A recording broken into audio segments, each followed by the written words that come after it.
ಗುರುಜಿನು ಮುಂದಿನ ರಾಶಿ ಕುಂಭ ರಾಶಿ. ಈ ರಾಶಿಯವರಿಗೆ ಯುಗಾದಿಯ ಹೊಸ ಸಂವತ್ಸರ ಯಾವೆಲ್ಲ ರೀತಿಯ ಫಲಾನುಫಲಗಳನ್ನ ತಂದ್ಕೊಡುತ್ತೆ? ಖಂಡಿತವಾಗೂ ನೋಡಮ್ಮ, ಕುಂಭರಾಶಿಯಲ್ಲಿರ್ತಕ್ಕಂಥವ್ರಿಗೆ ಈಗ ಒಂದು 4 ತಿಂಗಳ ಕಾಲ ಒಳ್ಳೆ ಶುಭದಾಯಕವಾಗಿರ್ತಕ್ಕಂಥ ಯೋಗ ಫಲವನ್ನು ಕೊಡ್ತಕ್ಕಂಥವನು ಭಗವಂತ ಕುಂಭರಾಶಿಗೆ. ಧನಲಾಭ ಆಗ್ತಕ್ಕಂಥದ್ದು, ಯಥೇಚ್ಛವಾಗಿ ಅವ್ರಿಗೆ ಸುಖ ಸಮೃದ್ಧಿಯನ್ನು ಕೊಡ್ತಕ್ಕಂಥವನು ಭಗವಂತ ಶನಿ. ಆ ರಾಶಿ ನಕ್ಷತ್ರದಲ್ಲಿ ಈ ಮಕರ ಮತ್ತು ಕುಂಭರಾಶಿಗೆ ಶನಿನೇ ಅಧಿಪತಿ. ಹಾಗಾಗಿ ನಾವು ಏನು ಮಾಡಬೇಕು, ಕುಂಭರಾಶಿಯಲ್ಲಿರ್ತಕ್ಕಂಥವರು ವಿಶೇಷವಾಗಿ ಆಂಜನೇಯನ ದೇವಸ್ಥಾನಕ್ಕೆ ಅನುಷ್ಠಾನಗಳನ್ನು ಮಾಡ್ತಕ್ಕಂಥದ್ದು, ಉದ್ದಿನ ವಡೆಯನ್ನು ಕೊಡ್ತಕ್ಕಂಥದ್ದು ತುಂಬ ಒಳ್ಳೆಯದು. ಉದ್ದಿನ ವಡೆಯನ್ನು ಹಾರ ಮಾಡಿ ಕೊಡ್ತಕ್ಕಂಥದ್ದು, ಅಲ್ಲಿ 24 ಕೊಡ್ತಿರೋ ಇಲ್ಲ 54 ಕೊಡ್ತಿರೋ 108 ಉದ್ದಿನ ವಡೆಗಳನ್ನು ಕೊಡ್ತಕ್ಕಂಥದ್ದು ಮಾಡಿ ಖಂಡಿತವಾಗೂ ನಿಮಗೆ ಚೆನ್ನಾಗಾಗುತ್ತೆ. ಈ ಒಂದು 4 ತಿಂಗಳ ಕಾಲ ಈ ಪರಾಭವ ಸಂವತ್ಸರದಲ್ಲಿ ವಾಹನ ಖರೀದಿ ಮಾಡ್ತಕ್ಕಂಥದ್ದು ಜಾಸ್ತಿ. ಯೋಗಕಾರಕನಾಗಿರ್ತಕ್ಕಂಥ ಮದುವೆ ವಿಳಂಬ ಆಗಿರ್ತಕ್ಕಂಥವ್ರಿಗೆ ವಿವಾಹದ ಯೋಗ ಫಲ ಜಾಸ್ತಿ. ಆಸ್ತಿ ಖರೀದಿ ಮಾಡ್ತೀರಿ, ವಾಹನ ಖರೀದಿ ಮಾಡ್ತೀರಿ, ಕೋರ್ಟು ಕಚೇರಿಗಳಲ್ಲಿ ಜಯ ಲಭಿಸ್ತಕ್ಕಂಥದ್ದು ಖಂಡಿತವಾಗೂ ಚೆನ್ನಾಗಿದೆ. ಆ ಒಂದು ಶನೇಶ್ವರನ ಅನುಗ್ರಹ, ಗುರುವಿನ ಬಲ ತುಂಬ ಚೆನ್ನಾಗಿರ್ತಕ್ಕಂಥದ್ದು. ಮುಂದೆ ಈ 10ನೇ ತಿಂಗಳಿನಿಂದ ಅಂದರೆ ನವಂಬರು, ಡಿಸೆಂಬರು, ಜನವರಿ, ಫೆಬ್ರವರಿಗೆ ಗುರು ಮೀನದಲ್ಲಿ ಇದ್ದಾಗ ಮತ್ತು ಶನಿಯ ಒಂದು ಯೋಗಕಾರಕನಾಗಿ ಶನಿ ಮೀನ ರಾಶಿಗೆ ಪ್ರವೇಶ ಆದಾಗ ಈ ಕುಂಭರಾಶಿಯಲ್ಲಿರ್ತಕ್ಕಂಥ ಶತಭಿಜ ನಕ್ಷತ್ರ, ಧನಿಷ್ಠ ನಕ್ಷತ್ರದಲ್ಲಿರ್ತಕ್ಕಂಥವ್ರಿಗೆ, ಪೂರ್ವಭದ್ರದಲ್ಲಿ ಇರ್ತಕ್ಕಂಥವ್ರಿಗೆ ಖಂಡಿತವಾಗೂ ಒಂದು ನೋವಿನ ಸಂಗತಿಗಳನ್ನು ಆಗ್ತಕ್ಕಂಥದ್ದು, ಸಾವು ನೋವುಗಳು ಸಂಭವಿಸ್ತಕ್ಕಂಥದ್ದು, ಹಿರಿಯರಿಗೆ ಕಂಟಕಪ್ರಾಯವಾಗಿರ್ತಕ್ಕಂಥದ್ದು, ಯಾರ್ಯಾರು ಬೆಡ್ ರಿಟರ್ನ್ ಇರ್ತಾರೋ ಅವರೆಲ್ಲ ಸಾವನ್ನು ಅಪ್ತಕ್ಕಂಥದ್ದು ಜಾಸ್ತಿ ಆಗ್ತಕ್ಕಂಥದ್ದು ಕುಂಭರಾಶಿಯಲ್ಲಿರ್ತಕ್ಕಂಥವ್ರಿಗೆ.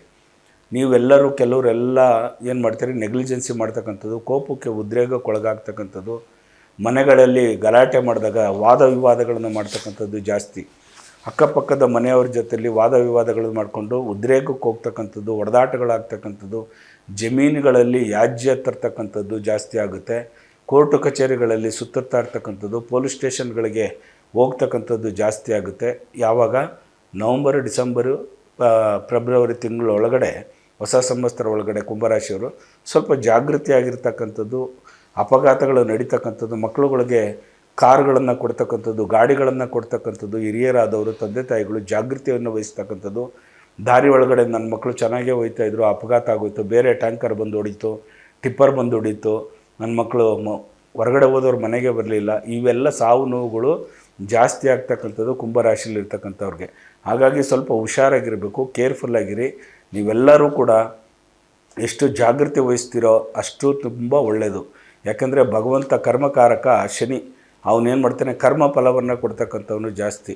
ಅಂದರೆ ನೀವು ಒಳ್ಳೆಯದಾಗಿ ನಡ್ಕೊಂಬಂದರೆ ಅದಕ್ಕೆ ಒಳ್ಳೆ ಕರ್ಮ ಫಲವನ್ನೇ ಕೊಡ್ತಾನೆ. ಆದರೆ ನಾನು ಅನ್ನೋದು ಉಚ್ಚಾಟ ಮೆರೆದಾಗ ಅಲ್ಲಿ ಯಾವುದಾದ್ರು ಒಂದು ರೀತಿಯಲ್ಲಿ ವಿಘ್ನ ಆಗ್ತಕ್ಕಂಥದ್ದು ಜಾಸ್ತಿ ಆಗುತ್ತೆ. ಹಾಗಾಗಿ ಹುಷಾರಾಗಿರಿ, ಕೇರ್ಫುಲ್ಲಾಗಿರಿ. ನಿಮ್ಮೆಲ್ಲರಿಗೂ ಆ ಭಗವಂತನ ಕೃಪಾ ಕಟಾಕ್ಷ ಸದಾ ಯಾವತ್ತೂ ಇರಲಿ. ಈ ಕುಂಭರಾಶಿಯಲ್ಲಿರ್ತಕ್ಕಂಥವ್ರು ಆಂಜನೇಯನಿಗೆ ಚಿರಂಜೀವಿ ಅಂತಕ್ಕಂಥದ್ದೇ ಕಲಿಯುಗ ವರದ ಅಂತಕ್ಕಂಥದ್ದೇ ಆಂಜನೇಯನಿಗೆ ವಿಶೇಷವಾಗಿ ಅನುಷ್ಠಾನಗಳನ್ನು ಮಾಡ್ಕೊಳ್ಳಿ. ಉದ್ದಿನ ವಡೆಯನ್ನು ಹಾಕ್ತಕ್ಕಂಥದ್ದು, ಹಾರ ಮಾಡಿ ಹಾಕ್ತಕ್ಕಂಥದ್ದು ತುಂಬ ಒಳ್ಳೆಯದು.